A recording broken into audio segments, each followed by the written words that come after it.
Our country and its taxpayers have been ripped off for more than 50 years, but it is not going to happen anymore. It's not going to happen.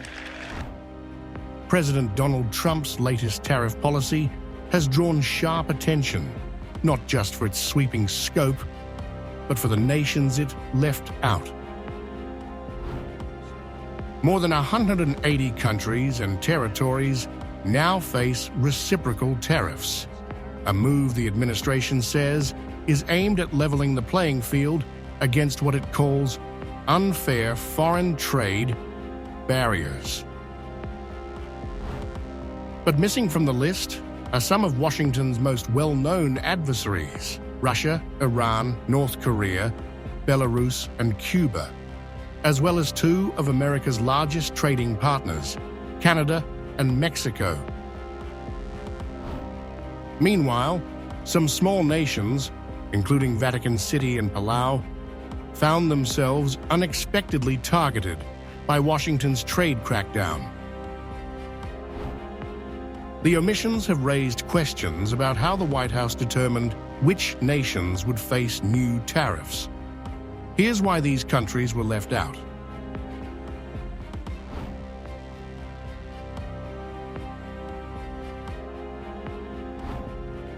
Despite its geopolitical rivalry with Washington, Russia is absent from the tariff list because trade between the two nations is already heavily restricted.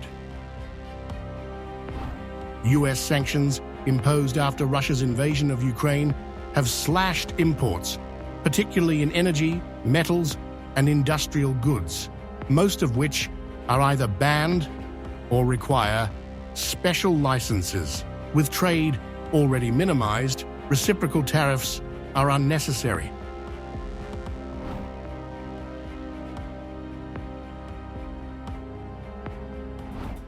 Belarus, a key Russian ally, faces similar trade restrictions. US sanctions over its support for Moscow's war in Ukraine and human rights issues have already curtailed commerce. With its trade footprint smaller than some island territories included in the tariff list, Washington saw little reason to impose additional measures.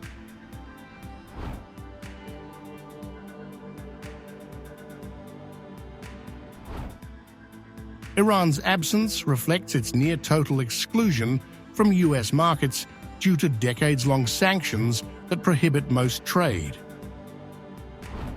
With almost no official US imports from Iran, reciprocal tariffs would be largely symbolic.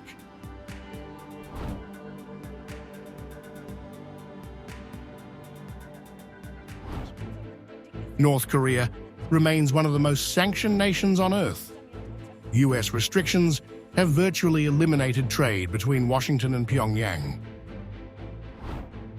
With no significant imports or exports, reciprocal tariffs would have no impact.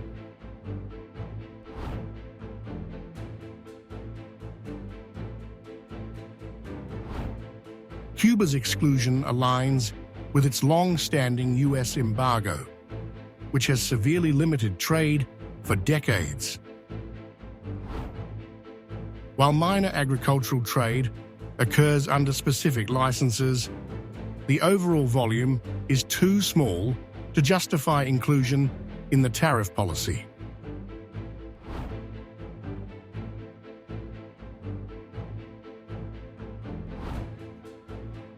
Canada, America's second-largest trading partner, was left out due to the US-Mexico-Canada Agreement, USMCA, which already regulates tariffs on most goods.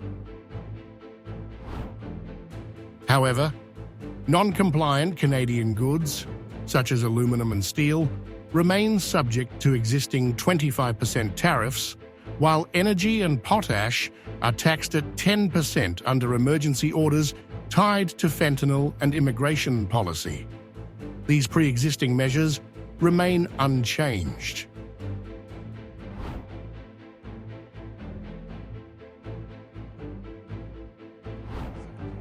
Like Canada, Mexico's exclusion is due to the USMCA trade deal, which allows tariff-free access for compliant goods. However, non-compliant imports already face 25% tariffs under previous Trump administration policies linked to drug trafficking and border security, making additional reciprocal tariffs unnecessary. The White House insists that the tariff policy is based on foreign trade barriers and currency manipulation, but the decision to target small nations while sparing heavily sanctioned adversaries raises questions.